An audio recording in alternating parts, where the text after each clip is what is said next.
Në mbledhjen e zgjeruar të grupit parlamentar socialist dhe kabinetit qeveritar, kryeministri Rama paraqiti si reflektim ndaj protestave 2 dokumenta.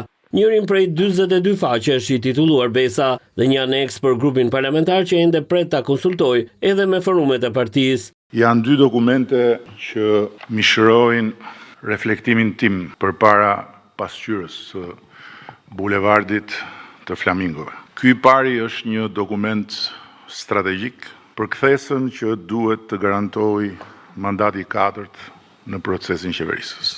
I dyti është një aneks për mënyrën se si Partia Socialiste duhet ta mbështesë kthesën e mandatit 4. Protestuesit i diferencoi, madje tha se kishte në bulevard edhe nga administrata publike. Ata të administratës ku plot mund mos kenë votuar për ne, dolën dhe ata me tjerët sepse Shqipëria e re që ne kemi ndërtuar nuk jeton me hijen e vjetrës, kur njerëzit flakeshin nga puna e shtetit, me farë dhe me fis pse shkonin në një takim tonin në opozit, se shkonin protest kundër qeverisë, as që nuk bëj fjalë. Kryeministri tha se ndryshimet e vitit 2024 në ligjin për zonat e mbrojtura u përdorën si benzinë për agenda politike, madje edhe nga eurodeputet, të cilët sipas tij në rastin më të mirë nuk i kishin lexuar këto ndryshime. Ndryshimet e vitit 2024 u përdorën pa pushim dhe vazhdojnë si benzinë për zjarrin e protestës nga individ me agjendat e tyre politike,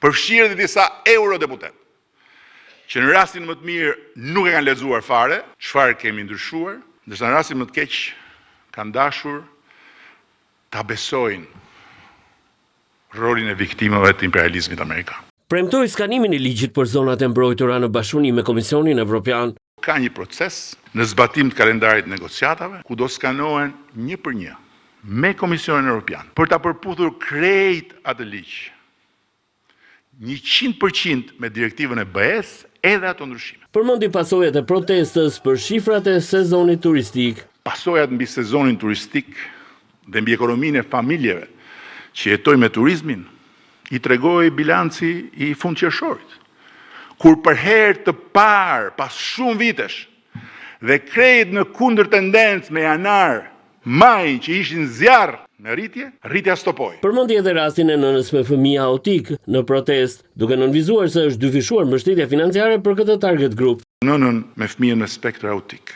Korbat e kishin marrë me vete te parlamenti për ta kthyer në viktimën e policisë që ishte aty për të mbrojtur deputetët nga të verbrit e dhunshëm të Shqipërisë. Ne sapo e kemi dyfishuar mbështetjen për fëmijët autik.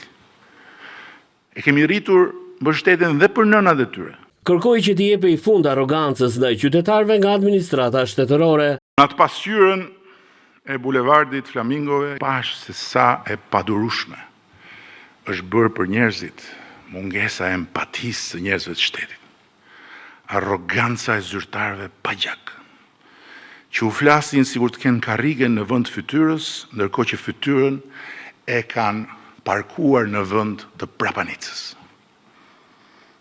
Dhe këtu s'po flas fare, hiç, për ata që u kërkojnë dhe lek, se pasaj është fjalim vete ky. Në këtë mbledhje u bë edhe bilanci i punës së parlamentit në mbështetje të procesit të integrimit evropian të vendit.